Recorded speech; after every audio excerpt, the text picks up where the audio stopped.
আসসালামু আলাইকুম ওয়া রাহমাতুল্লাহি ওয়া বারাকাতুহু। প্রিয় শিক্ষার্থীরা, আশা করি তোমরা ভালো আছো, সুস্থ আছো। ছেলেমেয়েরা, আজকে আমরা খুচরা নগদান করতে যাচ্ছি। আমাদের একাদশ শ্রেণীর গুরুত্বপূর্ণ অধ্যায় হচ্ছে আমাদের খুচরা নগদান। খুচরা নগদান আমাদের প্রথম পত্রের দ্বিতীয় অধ্যায় রয়েছে। আমরা প্রথম পত্রের দ্বিতীয় অধ্যায় করতে যাচ্ছি। আজকে আমরা প্র্যাকটিস করছি ময়মনসিংহ বোর্ড 2025। আর খুচরা নগদানের ছকটা হবে মোট প্রাপ্তি, তারিখ, বিবরণ, ভাউচার নং, মোট খরচ, আর সবশেষ হবে খুচরা খরচের বিশ্লেষণ। ছেলেমেয়েরা, তোমরা দেখেছো যে আমরা খুচরা খরচের বিশ্লেষণের ঘরে আমরা কি করিনি, আগে থেকে ছক আঁকিনি। এই ছকটা আমরা কি করব, প্রশ্ন অনুসারে আমরা ছক আঁকতে হবে। এখানে কখনো 5টা হতে পারে, কখনো 6টা হতে পারে, কখনো 8টা হতে পারে, কখনো, এটা নির্ভর করছে আমাদের প্রশ্নের উপর। আমাদের প্রথম প্রশ্নটা আছে সিএনজি ভাড়া। কি আছে বলো? সিএনজি ভাড়া। ছেলেমেয়েরা, সিএনজি তে সাধারণত মানুষ আসা যাওয়া করে, আর মানুষ আসা যাওয়া করলে সেটাকে লিখবো আমরা যাতায়াত খরচ। আর যদি আমরা পণ্য, যেই বাহনে পণ্য আসা যাওয়া করে সেটাকে বলবো পরিবহন। সবাইকে বুঝতে পেরেছো? তন্নি বলো তো, যদি পণ্য আসা যাওয়া করে সেটা কি হবে? পরিবহন। আমরা যদি পণ্য আনা নেওয়া করি সেটা পরিবহন, আর যদি মানুষ আসা যাওয়া করে সেটা যাতায়াত। ক্লিয়ার? তাহলে আমাদের প্রথমে কি আছে? সিএনজি, না ওটা পরে বলছি, ওটা সিএনজি ভাড়া, ওটা প্রাপ্তি, তো ওটা বলছি না। সিএনজি, তাহলে সিএনজি কি লিখবো? যাতায়াত। আমি এখানে একটু লিখছি, প্রথমে 1 নম্বর যাতায়াত। ওকে, তারপরে 2 নম্বরে বলছে কার্বন পেপার ও কালি ক্রয়। ছেলেমেয়েরা আমার দিকে তাকাও। কার্বন পেপার, কাগজ, কালি, পেন্সিল, ইরেজার, এগুলো কিসের মধ্যে ফেলবো? মনিহারি। তার মানে আমাদের দ্বিতীয় ছকটা হচ্ছে মনিহারি। ওকে, তারপর বলেছে ডাক টিকিট। বলো, ডাক টিকিট। এই ডাক টিকিটটা আমরা বলতে পারি ডাক খরচ অথবা ডাকোতার। কি বলতে পারি বলো? ডাক খরচ অথবা ডাকোতার। এটাকে আমরা ডাকোতার নামে লিখতে পারি। কি লিখবো বলো? ডাক ও তার। আচ্ছা ছেলেমেয়েরা, এরপর চা বিস্কিট। কি বলো এরপর? চা বিস্কিট। এটাকে কি নামে লিখবো? আপ্যায়ন। কি নামে লিখবো? আপ্যায়ন। আমরা আরেকটা পেয়েছি, আপ্যায়ন। আচ্ছা, এরপর ইন্টারনেট বিল। ইন্টারনেট বিল ছেলেমেয়েরা কি বিল? Internet bill. এটাকে আমরা ডাকোতারের মধ্যে ফেলতে পারি। ইন্টারনেট বিল কিসের মধ্যে ফেলবো? ডাকোতার। ডাকোতার আছে, তার আছে না, এই জন্য আমরা এটার মধ্যে ফেলবো। তাহলে ওইটার জন্য আর আলাদা করে ঘর করার দরকার আছে? এরপর হচ্ছে কাগজ ও পেন্সিল ক্রয়। এরপরে কি আছে? কাগজ ও পেন্সিল ক্রয় অলরেডি একটা ঘর করা আছে, মনিহারি। আর সবশেষে আছে বাস ভাড়া। বাস ভাড়া, তাহলে এটা কি? যাতায়াত। তাহলে আমাদের সর্বসাকুল্যে ময়মনসিংহ বোর্ড 2025-এর আমাদের এই খুচরা খরচের বিশ্লেষণের ঘর হচ্ছে যাতায়াত একটা, মনিহারি একটা, ডাকোতার একটা, আপ্যায়ন খরচ একটা। ছেলেমেয়েরা বলো তো, এই খুচরা খরচের বিশ্লেষণের ঘরগুলো কি ফিক্স নাকি ফিক্স না? এটা কার উপর নির্ভর করছে? প্রশ্নের উপর। কিসের উপরে? প্রশ্নের উপর। বলো তো, আমরা সর্বোচ্চ কয়টা ঘর করতে পারি? 7টা থেকে 8টা। আর সবশেষ ঘরটা হবে সাধারণত বিবিধ। আরেকটা কথা বলে নি, এবার গুরুত্বপূর্ণ একটা কথা বলে নি। ছেলেমেয়েরা, খুচরা নগদান নামটা শুনে বোঝা যাচ্ছে এখানে খুচরা খরচগুলো আসবে, কিন্তু ভুলে যদি এখানে কোনো স্থায়ী সম্পদ ক্রয় করে ফেলি আমরা, যেটা খুচরা নগদানে আছে, ভালো করে শুনে, এই কথাটা কিন্তু ভুল হবে। হ্যাঁ বাবা, একটু দেখি স্কিলটা। হ্যাঁ, এবার একটু শোনো বাবা। এই যদি আমাদের এই খুচরা নগদানের মধ্যে স্থায়ী সম্পদ কিনে ফেলি, তাহলে ওই স্থায়ী সম্পদ যদি আমরা এখানে না লিখি, এখানে যদি কি লিখি, না লিখি, তাহলে আমাদের পুরো ব্যবসা থেকে এটা বাদ পড়ে যাবে। কেন বাদ পড়ে যাবে একটু বলি। সাধারণত বড় বড় প্রতিষ্ঠানে 2 ধরনের ক্যাশিয়ার থাকে। একটা হচ্ছে প্রধান ক্যাশিয়ার। বলো একটা প্রধান ক্যাশিয়ার, যিনি গুরুত্বপূর্ণ লেনদেন গুলো লিখে থাকেন। আর একটা হচ্ছে খুচরা ক্যাশিয়ার বা পেটি ক্যাশিয়ার। বলো একটা কি? খুচরা ক্যাশিয়ার বা পেটি ক্যাশিয়ার, যিনি এই খুচরা খরচগুলো লিখে থাকেন। আসবাবপত্র, এটা স্থায়ী সম্পদ, এটা লেখার কথা প্রধান ক্যাশিয়ারের, ভুলে উনি লেখেননি। এখন কে লিখবে? খুচরা ক্যাশিয়ার। এখন যদি খুচরা ক্যাশিয়ারও না লিখেন, তাহলে পুরো লেনদেনটা কি হয়ে যাচ্ছে? বাদ হয়ে যাচ্ছে, তাই না?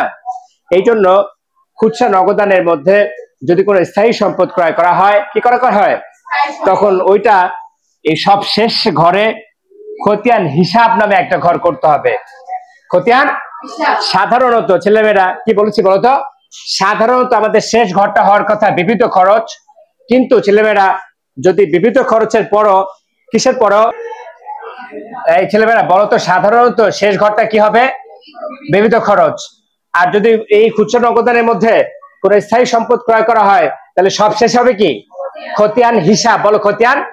আর বিবিধ হবে তার আগেরটা, বিবিধ হবে তার আগেরটা। কিন্তু আমাদের এই যে ময়মনসিংহ বোর্ড 2025 করছে, এখানে কোনো স্থায়ী সম্পদ আছে? নেই। স্থায়ী সম্পদ নেই। এই জন্য যদি থাকতো তাহলে সবশেষে বিবিধ হতো, কিন্তু এখানে বিবিধ আছে না? নেই। নেই। ঠিক আছে, তাহলে আমরা ছক করবো কয়টা? এখানে 4টা। কয়টা? 4টা। আমরা দ্রুত 4টা ঘর করব। যাতায়াত, মনিহারি, ডাকোতার, আপ্যায়ন।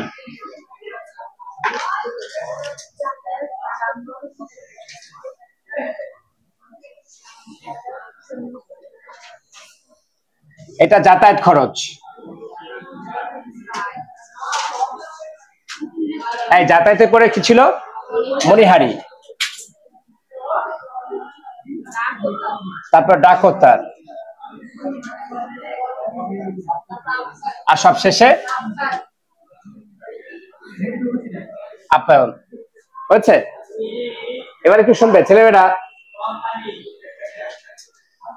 আমরা ময়মনসিংহ বোর্ড 2025-এর 5 নম্বর যে ম্যাথটা করতে যাচ্ছি, আমরা প্রথম থেকে এখন প্রশ্নটা পড়ব, পরে আমরা বোঝার চেষ্টা করব যে আমরা শুরুটা কিভাবে করব। একজন আওয়াজ করে আমাকে একটু প্রশ্নটা পড়ে শোনাও। না না, সৃজনশীল না, মূল অঙ্কটা প্রথম থেকে। ও ছেলেমেয়েরা, তার আগে একটু বলে নি তোমাদের, আমাদের এই খুচরা নগদান একটা হচ্ছে অগ্রদত্ত আর একটা হচ্ছে সাধারণ খুচরা নগদান। তো আমরা একটু প্রশ্নটা পড়ে দেখি এটা কি বলছে। পড়ো, প্রথম থেকে পড়ো ছেলেমেয়েরা, পড়ো। না না না, প্রথম থেকে পড়ো, প্রথম থেকে পড়ো। ব্যাস ব্যাস ছেলেমেয়েরা আমার দিকে তাকাও। আমাদের 1 তারিখে বলেছে যে অগ্রদত্ত টাকার পরিমাণ 12,000 টাকা। কত টাকা? 12,000 টাকা। ছেলেমেয়েরা, এই অগ্রদত্ত টাকা 12,000 টাকা, এটা বলতে কি বুঝেছে এটা একটু শুনে নাও। অর্থাৎ আমরা বলেছি বড় বড় প্রতিষ্ঠানে কতজন ক্যাশিয়ার থাকে? 2 জন। এক হচ্ছে প্রধান ক্যাশিয়ার, আর একটা পেটি ক্যাশিয়ার বা খুচরা ক্যাশিয়ার। এই প্রধান ক্যাশিয়ারের কাছ থেকে প্রথমে টাকা নেন, তারপরে খরচ করেন। এই বলো, প্রধান ক্যাশিয়ারের কাছে কি করে? আগে টাকা নেন আর ওই টাকা থেকে খরচ করেন, ওইটাকে বলে অগ্রদত্ত। অগ্র মানে আগে, দত্ত মানে প্রদত্ত। হ্যাঁ, তাহলে অগ্রদত্তর বেলায় পেটি ক্যাশিয়ার আগে নিজে খরচ করে নাকি আগে টাকা নিয়ে তারপর খরচ করে? আর অগ্রদত্ত যেটা না, যেটা সাধারণ, সেটা আগে খরচ করে তারপরে টাকা নেয়। তাই তুমি বলো তন্নি, অগ্রদত্ত মানে কি? হয়নি, পুরো উল্টা বলেছো। তুমি বলো আমি অগ্রদত্ত পদ্ধতি কোনটা? প্রধান ক্যাশিয়ার কি করে? খুচরা ক্যাশিয়ারকে আগে টাকা দেয়, এই জন্য বলছে অগ্র প্রদত্ত। কে দেয়? প্রধান ক্যাশিয়ার। কাকে দেয়? খুচরা ক্যাশিয়ারকে। কে দেয়? কি বলে? অগ্রদত্ত। কে দেয়? প্রধান ক্যাশিয়ার। কাকে দেয়? যখন প্রধান ক্যাশিয়ারের কাছ থেকে আগে নিয়ে খরচ করা শুরু করা হয় সেটাকে কি বলে? অগ্রদত্ত। আর যখন প্রথমে নিজে খরচ করে তারপরে প্রধান ক্যাশিয়ার দিকে, ওটাকে সাধারণটা কি বলে? তাহলে আমাদের অগ্রদত্ত টাকার পরিমাণ কত? 12,000। কত? অর্থাৎ ছেলেমেয়েরা, এই প্রাপ্তির ঘরে আমাদেরকে শুরুতে 12,000 বানাতেই হবে। প্রাপ্তির ঘরে আগে কত টাকা বানাতে হবে? 12,000 টাকা বানাতেই হবে। ঠিক আছে, এখন তারপরে লাইনটা পড়ো।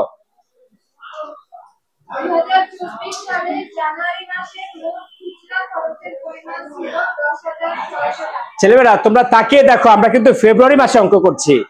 তাকিয়ে দেখো, কোন মাসে অঙ্ক করছি? ফেব্রুয়ারি। কিন্তু এখানে তথ্য দেয়া কোন মাসে? জানুয়ারি। কোন মাসে? এদিকে তাকাও সবাই, সবাই একটু এখানে বুঝে নাও। আমাদের অগ্রদত্ত টাকা কত?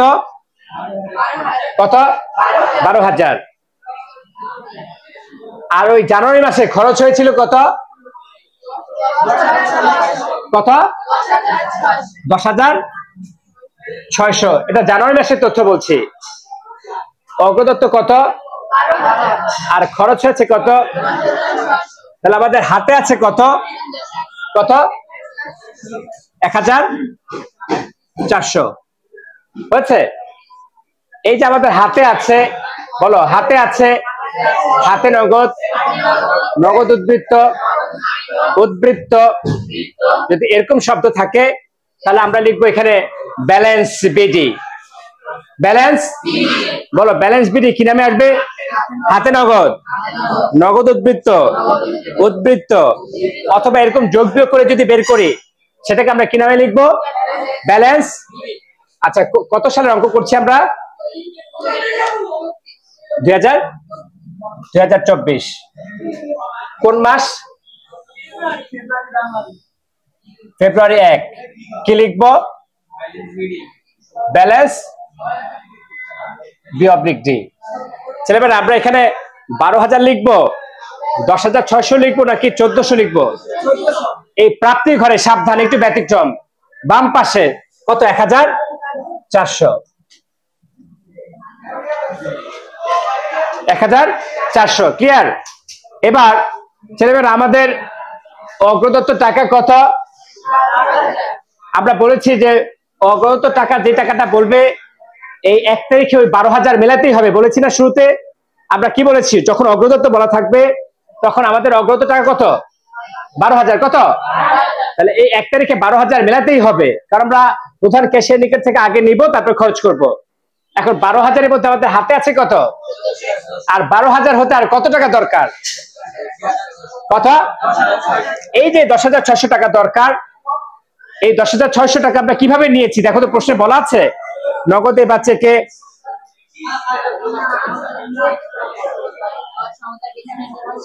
পেয়েছো? অগ্রদত্ত টাকা সমতা বিধানের জন্য চেক প্রাপ্তি। কি প্রাপ্তি?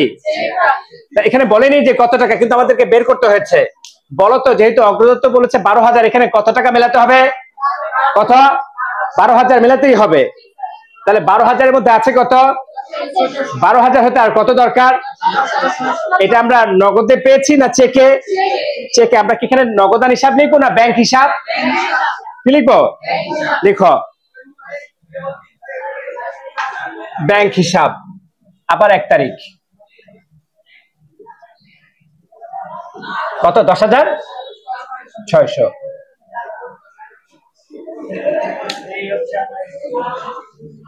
12,000 হয়েছে। এখন ছেলেমেয়েরা শোনো, ধরো ফর এক্সাম্পল এখানে কোনো কিছু বলা নাই, ধরো শুধু বলা আছে অগ্রদত্ত টাকা 12,000 আর জানুয়ারি মাসে খরচ হয়েছে 10,600। অগ্রদত্ত টাকা কত দরকার, কি দরকার কিছুই বলা নেই। এই এদিকে তাকাও, তাহলে বলো তো আমাদের 12,000 বানাতেই হবে না? যদি কিছু বলা না থাকে তখন আমরা এখানে লিখবো নগদ। কি লিখবো? কথা বুঝতে পেরেছ?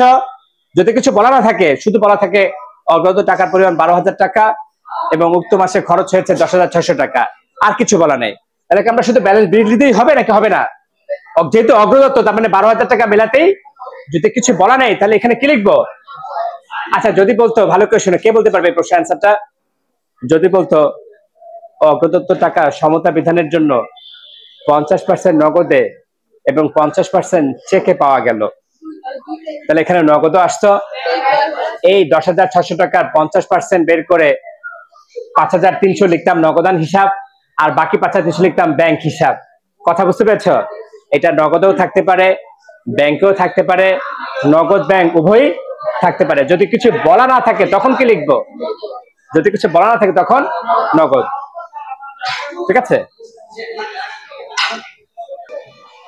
ছেলেমেয়েরা? তাহলে আমাদের টোটাল হলো কত? কত হয়েছে? সবাই বুঝতে পেরেছ? এবার 1 তারিখের পরে প্রত্যেকটা খুচরা খরচ, 1 তারিখের পরে প্রত্যেকটা খুচরা খরচ প্রথমে খুচরা মোট খরচের ঘরে আসবে, তারপর ইন্ডিভিজুয়াল ঘরে চলে যাবে। প্রত্যেকটা খুচরা খরচ প্রথমে মোট খরচের ঘরে আসবে, তারপর ইন্ডিভিজুয়াল খরচ হয়ে যাবে। বলো প্রথম এন্ট্রিটার নাম কি? হ্যাঁ বলো, এটা কত তারিখ? 3 তারিখ। ছেলেমেয়েরা এখানে লিখবো আমরা 3, এখানে লিখবো সিএনজি ভাড়া প্রদান। সিএনজি ভাড়া, এই সিএনজি ভাড়া কি লিখবো? সিএনজি। এই দেখো তো কত টাকা? 300। কত? এই প্রত্যেকটা খরচ প্রথমে মোট খরচের ঘরে বসাবো, আর সিএনজি ভাড়া এটা কোথায় যাবে? তারপর আমরা যাতায়াতের খরচের ঘরে বসাবো।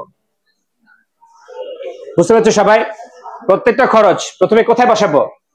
মোট খরচে, তারপর যাতায়াত খরচে। এখন শোনো ছেলেমেয়েরা, তোমরা নিচে গিয়ে, আমাদের নিচে অনেক জায়গা প্রয়োজন, তো এই জন্য আমরা এটা একেবারে খুব চাপিয়ে চাপিয়ে শেষ করবো, নাহলে আমরা শেষে কাজ করতে পারবো না। এই জন্য তোমরা সবাই এরকম পরিমাণ জায়গা রাখো, নিচে এরকম দাগ দিয়ে রাখো, এরকম দাগ দিয়ে রাখো। আমি কোথায় দাগটা দিয়েছি এরকম দিয়ে রাখো। দিয়েছো? আচ্ছা এবার 3 তারিখের পরে কত তারিখ? 5 তারিখ। 5 তারিখে কি লেখা? আমরা ওইটাই লিখবো যা লেখা আছে, কার্বন পেপার। না না, মনিহারি ক্রয় লেখা যাবে না, এখানে ওই নামেই লিখবো। কার্বন পেপার কত? 1100।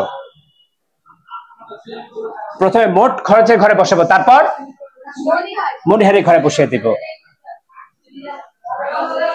তারপর কত তারিখ? 9 তারিখ ডাক টিকিট ক্রয়।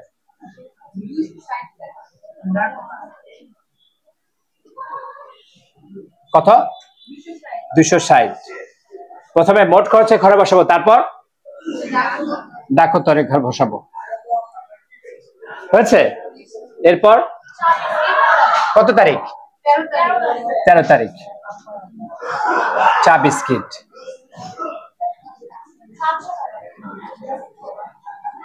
প্রথমে কোন ঘরে বসাবো?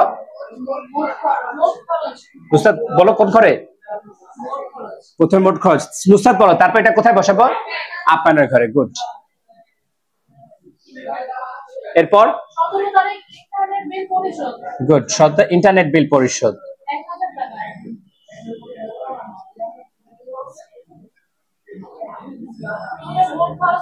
কত? 1000। প্রথমে মোট খরচের ঘরে, তারপর সাবা ডাকোতারের ঘরে। এরপর কত তারিখ? আর কটা এন্ট্রি আছে? কাগজ ও পেন্সিল 2500। অনেক টাকার কাগজ পেন্সিল, আপনার মনিহারি। গুড। তারপর বাস ভাড়া প্রদান 280। প্রথমে মোট, তারপর যাতায়াতের ঘরে।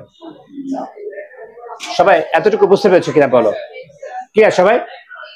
আচ্ছা, তোমাদের আরো জায়গা লাগবে তো, এই জন্য আমি আরো চাপিয়ে বলেছি। দেখো এই যে আমি নিচে কত জায়গা রেখেছি, তোমরা এখনই ঝামেলায় পড়বে, দেখি হয় কিনা।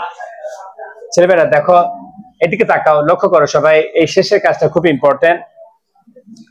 যেহেতু আমার উপরে জায়গা আছে, আমি এখানে দাগ দিলাম। দেখো ছেলেমেয়েরা, আমি এমন ঘরটা এমন করেছি যেখানে এখানে 2টা লাইন লেখা যাবে, তাই না? আমার কথা কি বুঝতে পেরেছো সবাই?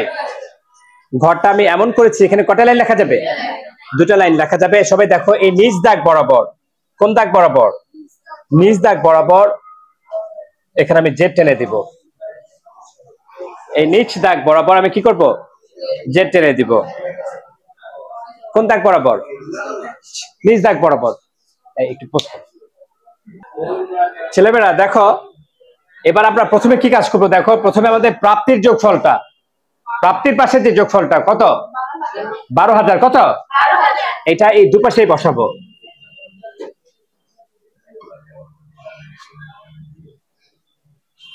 হয়েছে? এবার এগুলো সব যোগ করো। কত?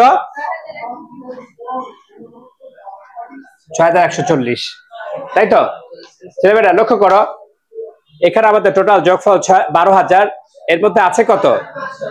6140। তাহলে যে টাকাটা কম আছে, যে টাকাটা কি আছে কম, টাকাটাকে আমরা সবসময় কি নামে লিখি? ব্যালেন্স। মনে আছে না? নগদানে হোক, খতিয়ানে হোক, কৃষকে, আমরা কম টাকাটাকে কি নামে লিখবো?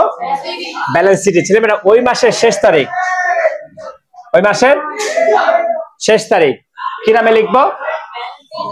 Balance CD.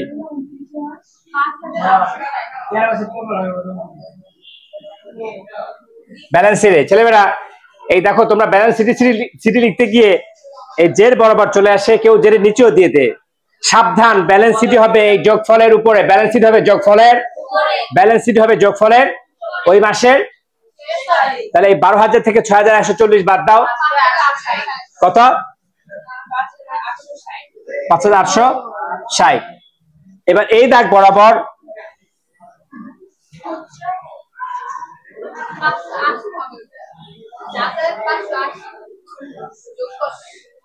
মানে ওইটা এটা এটা, হ্যাঁ এটা 580, এটা 3600, এটা 1260, 700। হয়েছে? বলো ছেলেমেয়েরা এতটুকু কার কোথায় সমস্যা আছে? ছেলেমেয়েরা আমরা সবসময় একটা বিষয় শিখেছি যে ব্যালেন্স সিটি সবসময় কি হয়ে যায়, ব্যালেন্স, মনে আছে? যেখানে ব্যালেন্স সিটি হয় সে তার পরের মাসের প্রথম তারিখে কি হবে, ব্যালেন্স বেরি। তাহলে কোন মাস শেষ? ফেব্রুয়ারি। কোন মাসের? তারপরে মার্চ 1, দেখো জেরের নিচে মার্চ 1 কি লিখবো বলো?